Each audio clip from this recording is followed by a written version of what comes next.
Hello friends, good morning everybody. मैं हूं उज्जवल और आप देख रहे हैं हॉटस्टार मैथ्स के 5G नेटवर्क। हाँ, मैं बहुत दिनों से वीडियो नहीं बना रहा, लेकिन अब से शुरू हो गया।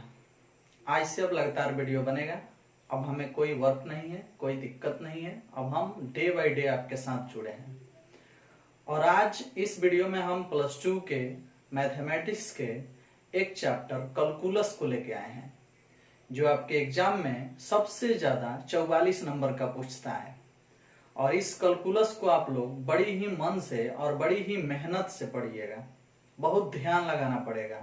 हाँ, मैं दावा करता हूं कि सबसे बेस्ट दूंगा, और ये भी दावा करता हूं कि आपको कैलकुलस में 44 नंबर का अगर सही से पढ़ लें तो 44 के 44 नंबर आपको मिल जाएंगे, कोई दिक्कत कहीं नहीं होगी।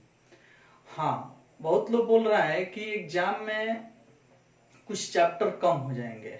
हमको जहां तक पता है कि कैलकुलस चैप्टर को नहीं हटाएगा, कैलकुलस को किसी न किसी तरह आपको पढ़ना पड़ेगा। हाँ, अगर कैलकुलस के चैप्टर हटेंगे तो वैसा चैप्टर हटेंगे जो भाषा वाला है, एप्लीकेशन ऑफ डेरिवेटिव या एप्लीकेशन ऑफ इंटीग्रल्स, ये सब हट सकते हैं, तो अलग की बात है। तत्काल हम अभी कैलकुलस शुरू करेंगे और कैलकुलस में हम पहला चैप्टर लेंगे कंटिन्यूटी एंड डिफरेंशियबिलिटी। ठीक है।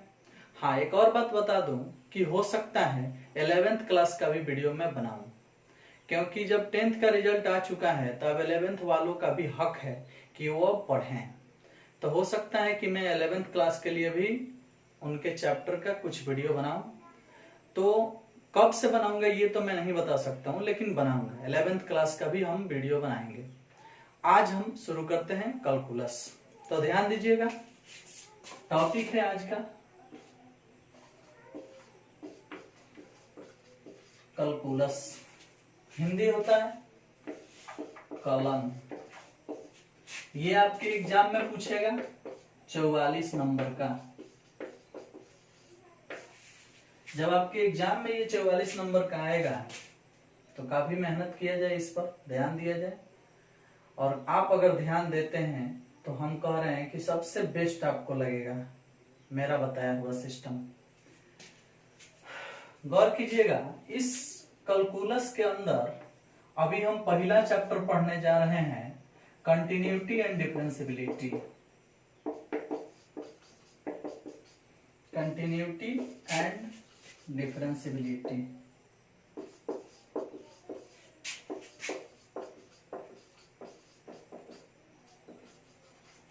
Continuity and differentiability. ध्यान दीजिएगा, इसका अर्थ होता है, कंटिन्यूटी का अर्थ होता है संतत्या। संतत्या। डिफरेंशियबिलिटी का अर्थ होता है अवकलनीयता।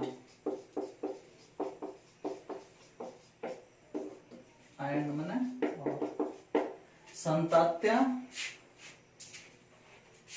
और अवकलनीयता। संतत्य और अवकलनीयता, इसी चैप्टर को हम पहले शुरू करेंगे। इसके बाद और भी बहुत सारे चैप्टर है, 8-10 कोई चैप्टर है कैलकुलस के अंदर। इसके बाद आप खाली डिफरेंशिएशन पढ़ेंगे, उसके बाद एप्लीकेशन ऑफ डेरिवेटिव पढ़ेंगे। एप्लीकेशन ऑफ डेरिवेटिव के बाद आगे चलेंगे तो सेकंड बुक में आ जाएंगे और इंटीग्रेशन शुरू करेंगे। फिर उसमें डेफिनेट इंडेफिनिट इंटीग्रेशन पढ़ेंगे, फिर एप्लीकेशन ऑफ इंटीग्रल्स पढ़ेंगे, उसके बाद उसमें डिफरेंशियल इक्वेशन पढ़ेंगे। इस तरह से कैलकुलस के बहुत सारे चैप्टर हैं जो आगे हम लोग पढ़ते चलेंगे। तत्काल हम इसका पहला चैप्टर शुरू कर रहे हैं, कंटिन्यूटी एंड डिफरेंशियबिलिटी, जो 5.1 में मिलेगा। तो ध्यान दीजिएगा, कैलकुलस 44 नंबर का आपके एग्जाम में पूछता है, और आज से हम लोग पूरे जोश और जुनून के साथ लगने वाले हैं इस चैप्टर के साथ। फिर आगे जैसे जैसे चैप्टर मिलेगा अपना गियर चेंज करेंगे, स्पीड बढ़ाएंगे और अपनी ताकत, एनर्जी, फोर्स पूरा के पूरा लगा देंगे। जितना होगा उतना हम लोग जान झोंक के पढ़ेंगे। समझ में आया? और हमें उम्मीद है कि अब आप लोग सोए थे तो उठ जाइए, उठेंगे आप लोग, क्योंकि मैं उठ चुका हूं। अब आज से हम लोग फिर शुरू हो गए। लॉकडाउन है, बैच चलेगा नहीं चलेगा, क्लास खुलेगा नहीं खुलेगा, उससे क्या मतलब है? अपना काम तो हम लोग करेंगे। इसलिए मैं जग चुका हूं, अब मैं शुरू कर दिया हूं कि आज से वीडियो बनेगा तो बनेगा। आप लोग भी शुरू हो जाएं। आज से आप लोगों को बनाना है, पढ़ना है, उतारना है, वैसे ही कॉपी बनाना है। समझ में आया? क्योंकि जो चीज मैं पढ़ा दूंगा फिर आपके क्लास में नहीं मिलने वाला होगा। समझ में आया? इसलिए केयर कीजिएगा और काफी ध्यान से पढ़िएगा। समझ में आया ना? चलिए, तो कंटिन्यूटी और डिफरेंशियबिलिटी के बारे में पढ़ना है। तो डिफरेंशियबिलिटी को अभी थोड़ा साइड करो। इस कंटिन्यूटी के बारे में सुनते हैं। कंटिन्यूटी का अर्थ होता है संतत्या। तो संतत्या से बनता है संतत, संतत। और इस संतत का इंग्लिश होता है कंटिन्यूअस, कंटिन्यूअस। तो कंटिन्यूटी से बना संतत्या, संतत्या से हुआ संतत, और संतत का इंग्लिश होता है कंटिन्यूअस। तो कंटिन्यूटी से हुआ कंटिन्यूअस। तो संतत या संतत्या क्या है? संतत्या एक प्रक्रिया है और संतत जो है उसका जांच है। समझ में आया? तो किसी न किसी बिंदु पर किसी फंक्शन का संतत्या जांच होता है। अगर वो संतत्या में सफल होता है तो कहा जाता है कि वो फंक्शन संतत है।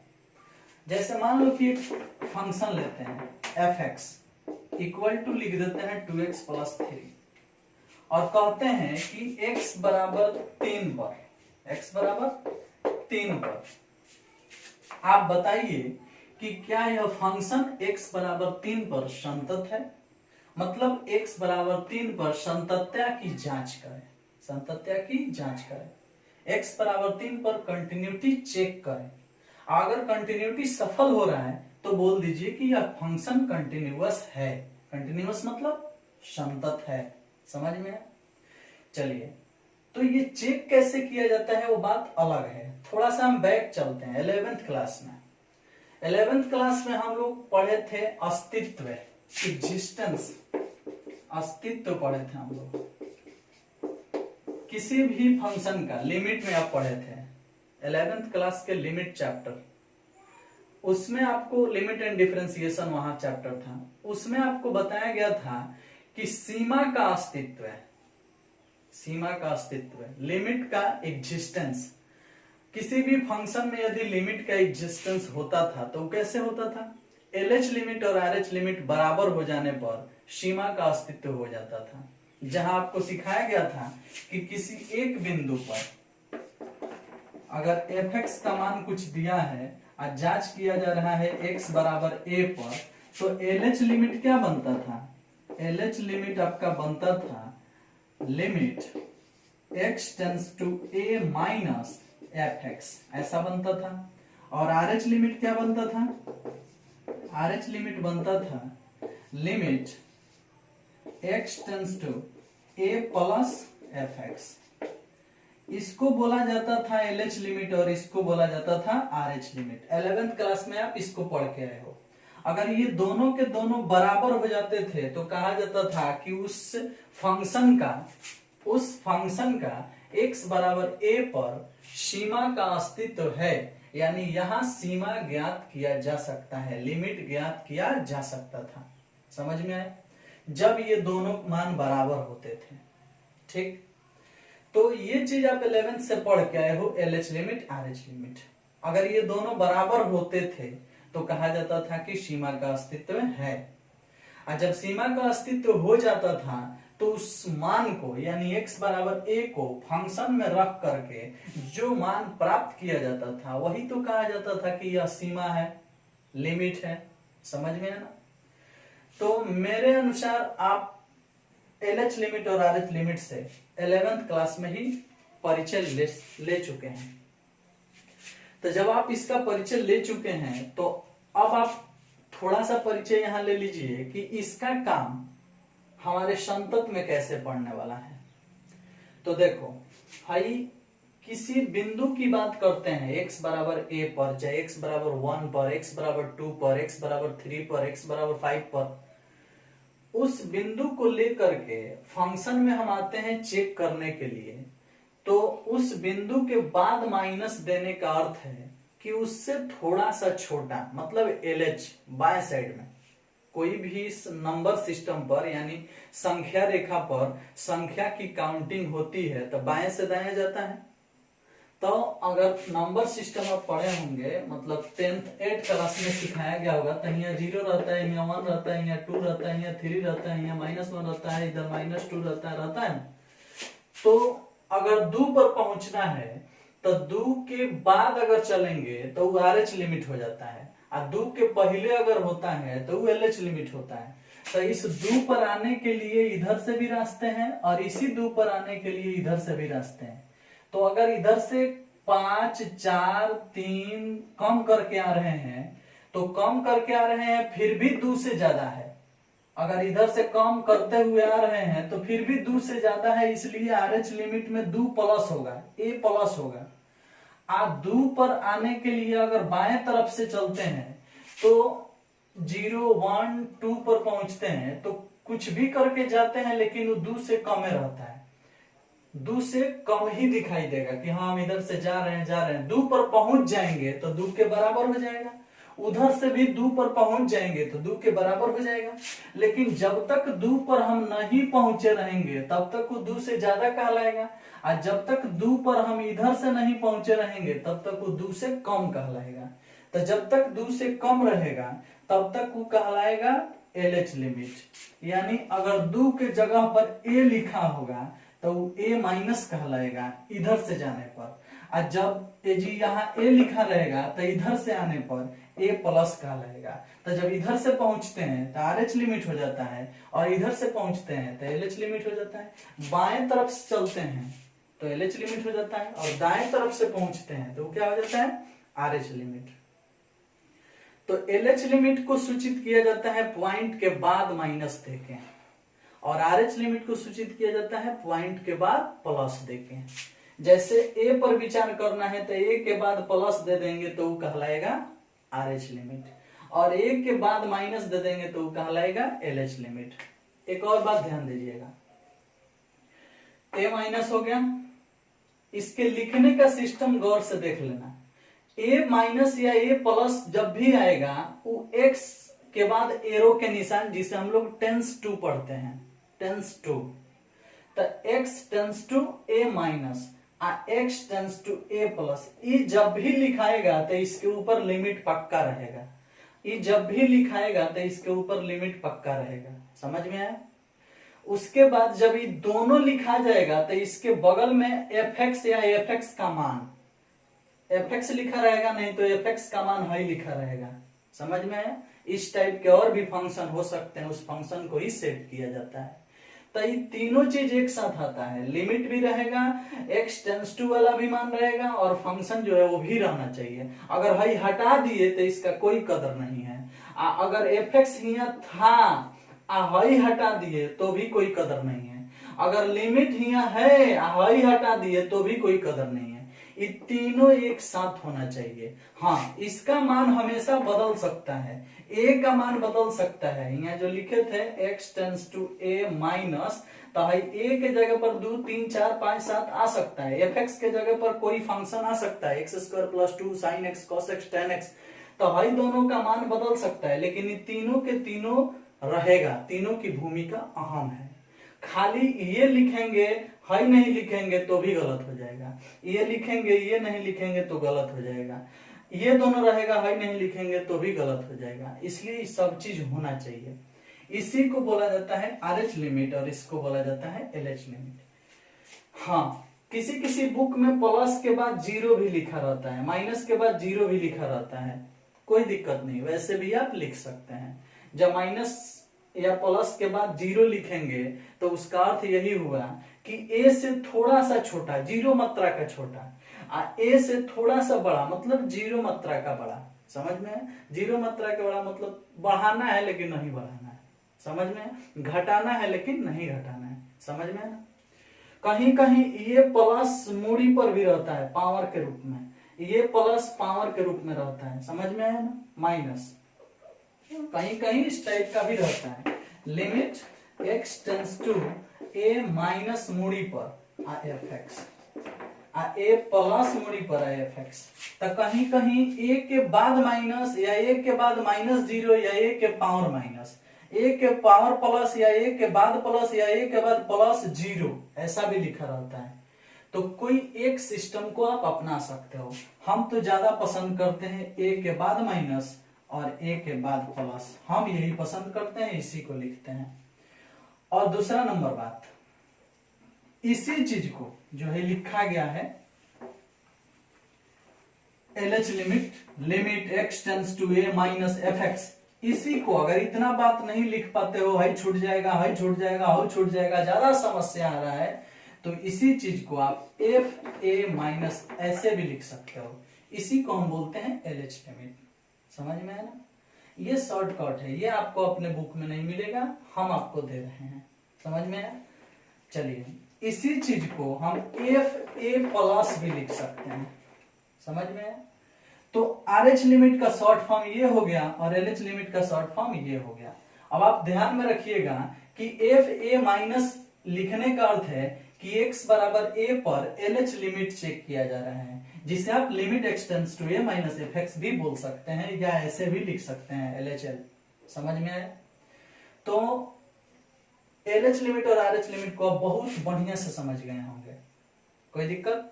पॉइंट के बाद माइनस LH लिमिट और पॉइंट के बाद प्लस RH लिमिट। कहीं कहीं ये माइनस मूड़ी पर भी रहता है, ये प्लस मूड़ी पर भी रहता है, कहीं कहीं इसके बाद जीरो भी लिखा रहता है माइनस प्लस के बाद। तो आपको जो अच्छा लगे वो लिखिएगा। समझ में आया? चलिए, हमें यही पसंद आता है, ये सब पसंद आता है, तो हम बता दिए कि LH लिमिट को हम 3 प्रकार से लिख सकते हैं, RH लिमिट को 3 प्रकार से लिख सकते हैं। किसी फंक्शन को x बराबर a पर जांचना होगा तो हमें ये भी निकालना होगा और ये भी निकालना होगा। अगर ये दोनों बराबर होते हैं तो सीमा का अस्तित्व होता है। अब बताओ, a के बाद माइनस हुआ तो LH लिमिट कहला रहा है, और a के बाद प्लस हुआ तो RH लिमिट कहला रहा है। मतलब a से तनी से छोटा और a से तनी से बड़ा। अगर हम यहाँ 2 लिखे थे तो 2 से तनी से छोटा, 2 से तनी से बड़ा, 2 से तनी से बड़ा मतलब RH लिमिट को बता रहा है, और 2 से तनी से छोटा मतलब LH लिमिट को बता रहा है। अगर 2 ही लिया जाए तो वो कहलाता है मेन पॉइंट का वैल्यू, मेन वैल्यू। समझ में है ना? तो हमारे कहने का अर्थ है कि जब एफ ए माइनस है या एफ ए प्लस है तो एगो बीच में आना चाहिए मेन वैल्यू, जिसे हम एफ ए खाली बोल सकते हैं। ए के बाद ना माइनस रहेगा और ए के बाद ना प्लस रहेगा, मतलब एक्यूरेट ए ही लेना है। समझ में है? अब ए से थोड़ा सा कम LH लिमिट को बता रहा है, ए से थोड़ा सा ज्यादा RH लिमिट को बता रहा है, और ए के बराबर मेन वैल्यू को बता रहे हैं। मुख्य मान हो गया ये, जिसे हम मेन पॉइंट भी कह सकते हैं। मेन पॉइंट यही है। समझ में है? अब थोड़ा सा ध्यान देना, कभी कभी इसे ऐसे भी लिखा जाता है वैल्यू ऑफ मेन पॉइंट, मतलब मेन पॉइंट का वैल्यू, मुख्य बिंदु का वैल्यू। 2 मुख्य बिंदु हुआ और 2 से तनी सा बड़ मुख्य बिंदु नहीं, वो RH लिमिट हो गया, और 2 से तनी सा छोट वो मुख्य मान नहीं हुआ, वो LH लिमिट का मान हो गया, मतलब थोड़ा सा कम बेस हो गया। समझ में आया? अब चलो, अगर वैल्यू ऑफ मेन पॉइंट यानी मेन वैल्यू यानी एफ ए और वैल्यू ऑफ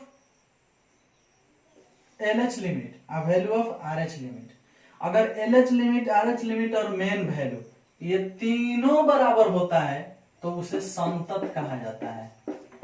समझ में है? अगर वही दोनों बराबर होता है तो उसे अस्तित्व कहा जाता है, कि सीमा का अस्तित्व है। समझ में है? तो LH लिमिट और RH लिमिट बराबर होने पर सिर्फ सीमा का अस्तित्व होता है, और जब सीमा का अस्तित्व हो जाता है तो मेन पॉइंट भी चेक किया जाता है। अगर ये तीनों मान बराबर हो गया तो हम कह सकते हैं कि उस फंक्शन का, वो फंक्शन संतत है, कंटिन्यूअस है। संतत है मतलब कंटिन्यूअस है। समझ में है? तो LH लिमिट, RH लिमिट और मेन पॉइंट, अगर ये तीनों के तीनों मान बराबर होंगे तो हम कहेंगे कि वो फंक्शन कौन सी है? संतत है, कंटिन्यूअस है। समझ में है? चलिए, अब एक बात और जानिएगा, हम भले ही 2 के बाद प्लस करके हम समझ रहे हैं कि वो RH लिमिट है, दो के बाद माइनस करके समझ रहे हैं कि एलएच लिमिट है।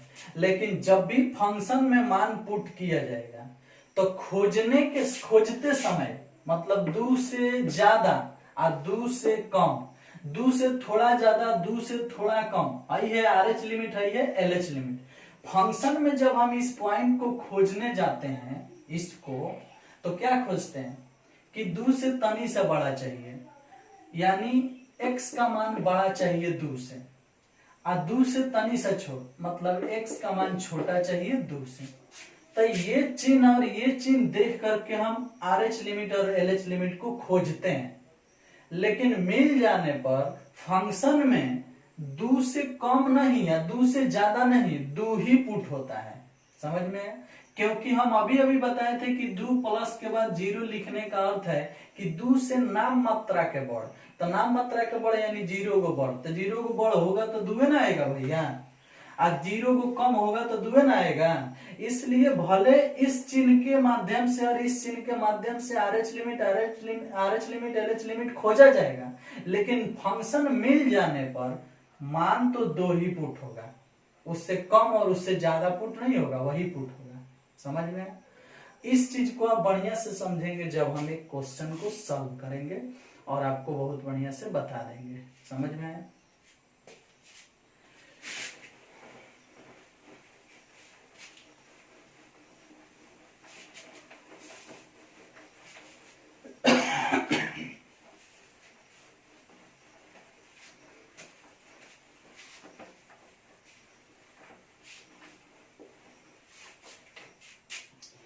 ध्यान दीजिएगा, क्वेश्चन है कि fx का मान दिया है x स्क्वायर प्लस 2, x का मान लेस देन 2, और इसी फंक्शन का एक और मान दिया है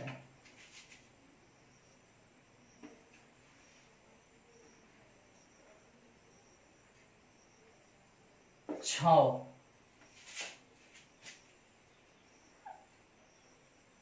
x greater than equal to 2। कह रहा है कि इस फंक्शन की संतत्या का जांच करें, मतलब फंक्शन संतत है कि नहीं है। तो फंक्शन संतत है या नहीं है यह किसी न किसी बिंदु पर चेक होगा, किसी न किसी पॉइंट पर। तो बता नहीं रहा है कि x बराबर कितना पर चेक करना है। किसी किसी प्रश्न में लिख भी देता है कि x बराबर 2 पर, x बराबर 5 पर, x बराबर 4 पर जांच करें, और किसी किसी प्रश्न में नहीं लिखता है। तो इस प्रश्न में नहीं लिखा है कि आपको किस बिंदु पर चेक करना है। तो जब नहीं लिखा रहता है तो इसको कहा जाता है संदेहात्मक बिंदु। समझ में आया? x लेस देन 2 जो है और x greater than equal to 2 जो है, इसको हम लोग समझ जाएंगे कि इसी पर चेक करना है, 2 पर। जब कोई पॉइंट नहीं दिया रहेगा तो हमें जान जाना है कि जो संदेहात्मक बिंदु इधर जो बड़ा छोटा के चिन्ह के साथ आया रहेगा उसी पर जांच करना है। अब उसमें भी उस पर जांच करना है जो मान कम से कम 2 जगह पर लिखा हो। तो क्या दो जगह पर नहीं लिखा है? अगर दो जगह पर लिखा है तो इसका अर्थ है कि 2 पर ही चेक होगा। समझ में आया? किसी किसी प्रश्न में ऐसा मिलेगा कि कोई संख्या एक ही जगह पर लिखा हुआ मिलेगा, तो जो संख्या एक जगह पर लिखा हुआ मिलेगा उस पर चेक नहीं करना है। चेक कहाँ होगा? जहां कम से कम 2 जगह पर वो मान लिखा हुआ होगा। तो यहाँ दो जगह पर लिखा है, इसलिए इसका संदेहात्मक बिंदु यानी जिस पर संदेह किया जा सकता है वह x बराबर 2 ही है। इसलिए हम इस फंक्शन का जांच x बराबर 2 पर ही करेंगे। समझ में आया? जांच के लिए हम अभी थोड़ा देर पहले बताए थे कि आपको LH लिमिट भी निकालना पड़ेगा, RH लिमिट भी निकालना पड़ेगा और मेन पॉइंट भी निकालना पड़ेगा। अगर आप 11th क्लास में होते तो आपको सिर्फ और सिर्फ सीमा का अस्तित्व जांचना होता। समझ में आया? लेकिन यहाँ संतत्या जांचना है कि फंक्शन संतत है कि नहीं है।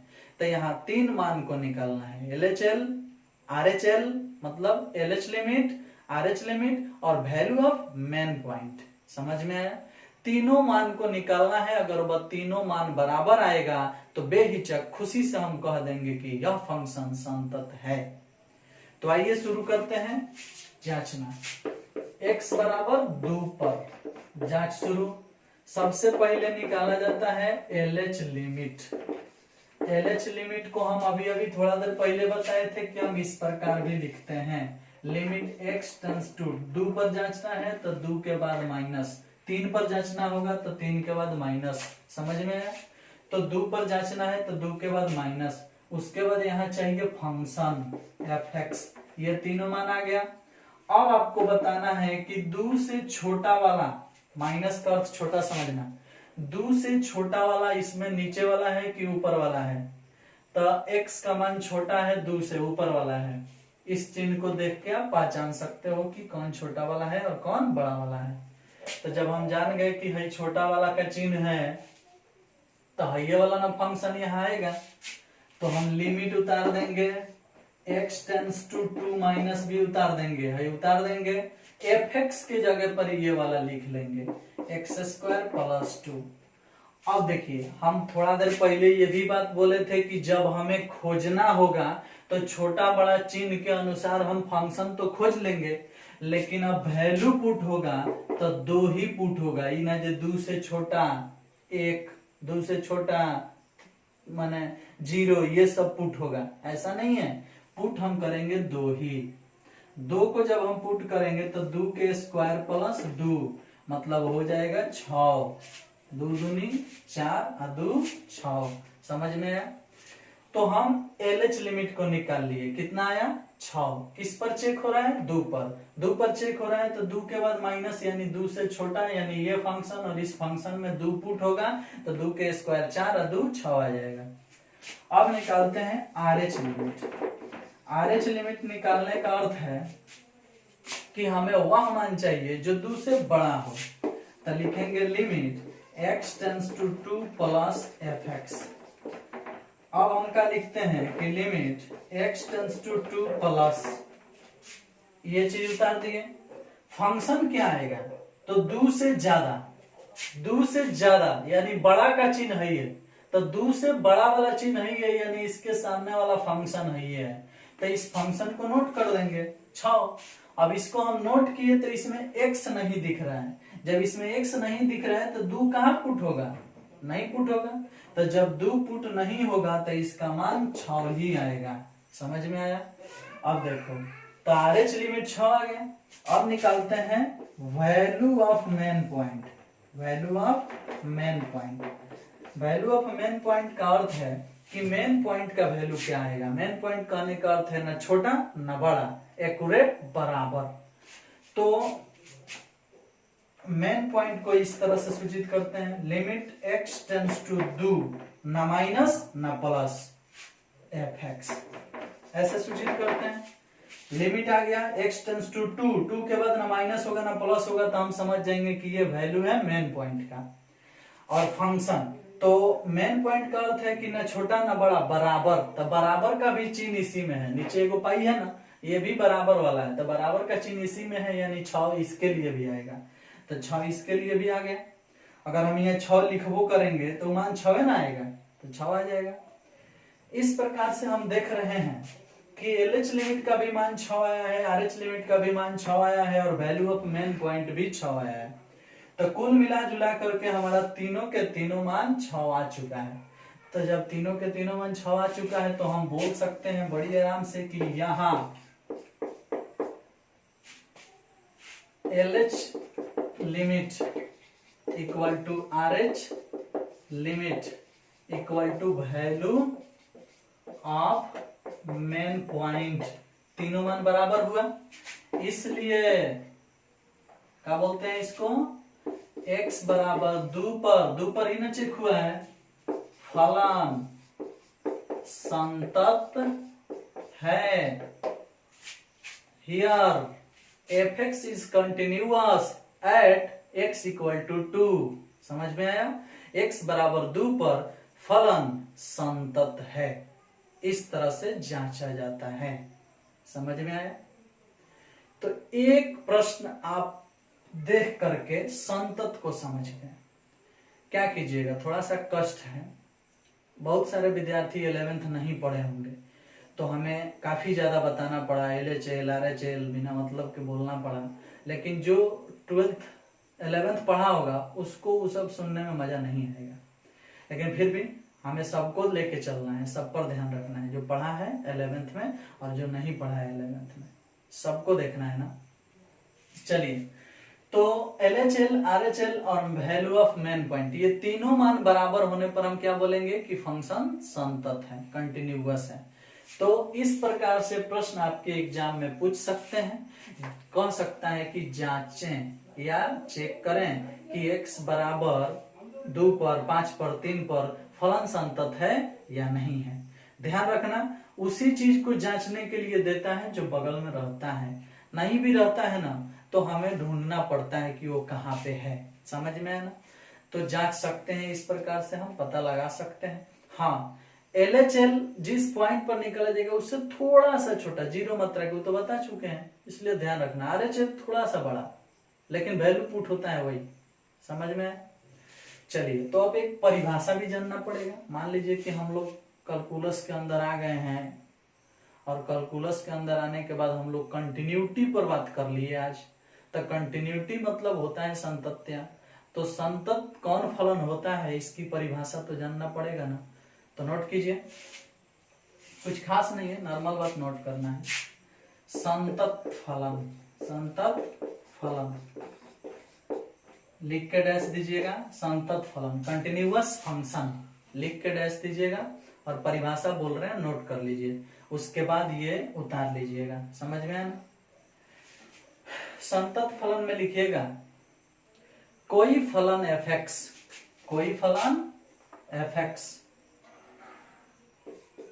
कोई फलन f(x) x बराबर a पर, x बराबर a पर संतत फलन कहलाता है। कोई फलन f(x) x बराबर a पर संतत फलन कहलाता है यदि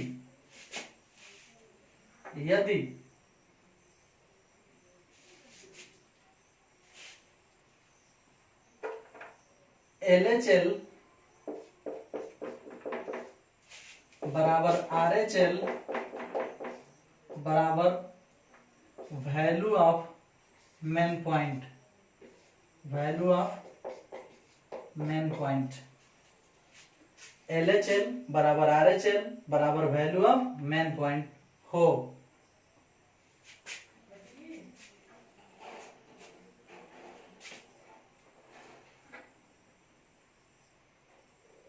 LHL बराबर RHL बराबर वैल्यू ऑफ मेन पॉइंट हो, ये हो गया। इसी चीज को है, जो तीनों बात लिखे हैं, इसी चीज को है ये तो लिख सकते हैं, limit x tends to a minus f(x) बराबर limit x tends to a plus f(x) बराबर limit x tends to a f(x). तो हाई जो बात लिखे हैं एक लाइन याद दे करके है यो लिख सकते हैं, या इसी चीज को हम उस समय बताए थे, इसी चीज को हम यो तो लिख सकते हैं fa माइनस बराबर fa प्लस बराबर fa। तो याद दे करके है यो लिख सकते हैं। तीनों बात बताए हैं, कोई भी फलन f(x) x बराबर a पर संतत कहलाता है यदि LHL RHL और वैल्यू ऑफ मेन पॉइंट बराबर हो, या limit x tends to a minus f(x) equal to limit x tends to a plus f(x) equal to limit x tends to a f(x) ये बराबर हो, या fa माइनस बराबर fa plus बराबर fa ये बराबर हो। तीनों एक ही बात है, तो इसमें से कोई एक को फॉलो किया जा सकता है। तो ये था परिभाषा किसका, संतत फलन का। जब आप संतत फलन का परिभाषा जान गए तो एग्जाम्पल भी आपके कॉपी में होना चाहिए, ताकि आप समझ पाए कि किस प्रकार LHL निकला है और किस प्रकार RHL निकला है और किस प्रकार मेन पॉइंट निकला है। समझ में है ना। तीनों बात निकाल करके देख लेना है कि क्या वो बराबर है, यदि बराबर है तो वह संतत फलन है, और बराबर नहीं है तो संतत फलन नहीं है। समझ में आया। तो हम इधर से इसको हटा देते हैं और आप एग्जाम्पल नोट कर सकते हैं। इतना चीज आपको नोट कर लेना है। और इस टाइप के आपके बुक में कई प्रश्न मिलेंगे जिस पर संतत्य चेक करना है, आप बना सकते हैं। हाँ, छोटे छोटे प्रश्न हैं शुरू में 1 से लेकर 5 तक जो आपसे नहीं बनेगा, लेकिन 5 से लेकर 14 तक 5.1 का आप स्वयं बना सकते हो। समझ में आए? चेक कर सकते हो। फिर भी जहां दिक्कत होगा हम आपके साथ खड़े हैं। अगले वीडियो में हम आपको बहुत कुछ बताने वाले हैं। इस वीडियो में सिर्फ हम आपको यही बात बताएं कि कैलकुलस के अंदर पहला चैप्टर कंटिन्यूटी एंड डिफरेंशियबिलिटी पढ़ना है। उसमें हम शुरुआत किए हैं कंटिन्यूटी, जिसके अंतर्गत हम आपको LHL, RHL और मेन पॉइंट समझाए हैं। फिर आपको हम इसी के अंदर संतत फलन का परिभाषा भी बताए हैं और उस पर एक एग्जाम्पल देके आपको आश्वस्त किए हैं कि इस प्रकार से हम किसी फंक्शन के संतत्य का जांच कर सकते हैं। लेकिन अभी बहुत कुछ संतत में बाकी है जिसे हम अगले वीडियो में लेके आएंगे। वीडियो कैसा लगा कमेंट बॉक्स में जरूर बताइएगा और ये भी बात बताइएगा कि क्या वीडियो से आपको बोरिंग फील हो रहा है या मजा आ रहा है, ये जरूर बताइएगा। समझ में? अगर अच्छा लग रहा है तो हम और इसमें अच्छा लगने वाली बात डालेंगे, अगर खराब लग रहा है तो उसे सुधारेंगे। मुझे जरूर बताइएगा कि कहाँ दिक्कत है, क्या प्रॉब्लम है। समझ में आए? तो इस वीडियो में सिर्फ इतना ही। अगले वीडियो का इंतजार करें जो कि डे बाय डे मिलेगा आपको। ज्यादा इंतजार की आवश्यकता नहीं है, सिर्फ 24 घंटा। 24 घंटा बाद हम फिर आपसे मिलेंगे कंटिन्यूटी में कुछ और जानकारी लेकर के। बहुत सारी जानकारियां हैं, दिल से लग रही है, मेहनत कीजिए, जोश के साथ लग रही है। मैं वही हूं, मैं फिर से एक बार बोल रहा हूं कि मैं वही हूं। जिस प्रकार से क्लास में पढ़ाता हूं उसी प्रकार से आपको वीडियो में भी बता रहा हूं। ध्यान दीजिएगा, मेहनत से पढ़िएगा, एंजॉय कीजिए, घर में रहिए, सुरक्षित रहिए और लॉकडाउन का मजा लीजिए। Thank you, bye bye.